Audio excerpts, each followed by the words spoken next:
নমস্কার পাঠক বন্ধুরা, চলে এসেছি আজকে আবার একটা নতুন ভিডিও নিয়ে। আজকে আমি এই বইটা সম্পর্কে আলোচনা করব, অভিষেক চট্টোপাধ্যায়ের ঝড়ের পরবর্তী সংবাদ।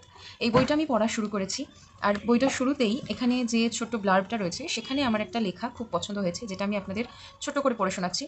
ঝড়ে হারিয়ে যেতে যেতে ভাঙনের পাশ কাটিয়ে এগিয়ে চলার গল্পই ধরা আছে এই সংকলনে। আসলে এই গল্পগুলো আমাদেরই জীবন থেকে খাবলে তুলে নেওয়া এক একটা হীরক মুহূর্ত। সত্যিই তাই। এই বইতে যে কটা গল্প আমি পড়েছি প্রত্যেক কটাই ঝড়ের মধ্যে দিয়ে গেছে। কিছু ভালো পরিবর্তন হয়েছে, কিছুর শেষটা অন্যরকম হয়ে গেছে। মোদ্দা কথা, ঝড়েতে সব গল্পগুলো ওলটপালট হয়ে গেছে। আমার এখানে আপনারা দেখতেই পাচ্ছেন মোট 10টা গল্প আছে। সূচিপত্রটা একটু পজ করে দেখে নেবেন। আমার এখানে প্রথম 5টা গল্প পড়া হয়েছে, আর 5টা গল্পই আমি আমার মত অনুযায়ী রেট করে রেখেছি। আজকে আলোচনা করব প্রথম গল্প ঝড়ের খেয়া নিয়ে। পর্ণা আর সুদীপ্ত, এদের দাম্পত্য জীবন তুলে ধরেছে এই গল্পেতে। 8 বছর আগে সুদীপ্তকে ভালোবেসে নিজের বাড়ি ছেড়ে বেরিয়ে এসেছিল পর্ণা। পর্ণার বাড়ির লোক মানে পর্ণার মা বাবা এই বিয়েটা কোনোদিনই মেনে নেয়নি, সুদীপ্তকে কোনোদিনই মেনে নেয়নি।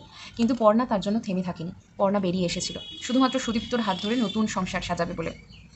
সুদীপ্ত যে বাড়িটায় থাকতো সে বাড়িটা একদমই স্যাঁতস্যাঁতে ড্যাম্প ধরা বাড়ি, পুরোনো আমলের বাড়ি।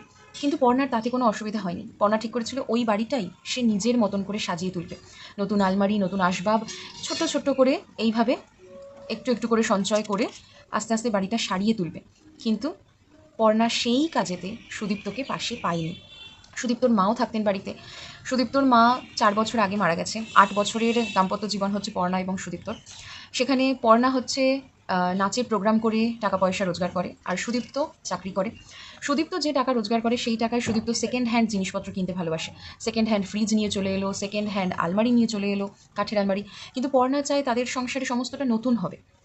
এইভাবে অনেক অবহেলা, অনেক দায়িত্ববোধহীন যে ব্যাপারটা রয়েছে সুদীপ্তর মধ্যে, এইসব সহ্য করে পর্ণা আজ আর তার সাথে থাকতে চাইছে না। সে ছেড়ে যেতে চাইছে। 8 বছর পর তাদের সম্পর্ক এখন ভাঙনের মুখে। কিন্তু এই যে দিনটা, যেদিন পর্ণা চলে যাবে ঠিক করেছে, সেদিনই এলো এক ঝড়। প্রচণ্ড ঝড় বৃষ্টির মধ্যে এখন তাদের সামনে দুটো পথ। এক, পর্ণা ছেড়ে যাবে। 2, আবার সবটা গুছিয়ে নিয়ে সুদীপ্তকে বুঝে সুদীপ্তর সাথে সংসার কন্টিনিউ করবে। কিন্তু এই ঝড়ের রাতটাই তাদের জীবনটা পুরোপুরি ওলটপালট করে দেয়। সব পরিবর্তন হয়ে যায়। সুদীপ্তর কিছু কথা, পর্ণার কিছু কথা, কিছু অভিমান, অভিযোগ বেরিয়ে আসে, যেগুলোই এই ঝড়ের রাতে তাদের জীবনের খেয়াকে অন্য তীরের দিকে নিয়ে যায়।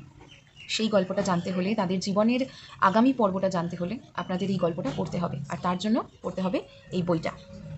আজকের মতো এখানেই শেষ। আবার পরের আর একটা গল্পের রিভিউ নিয়ে আসবো পরের একটা ছোট্ট ভিডিওতে।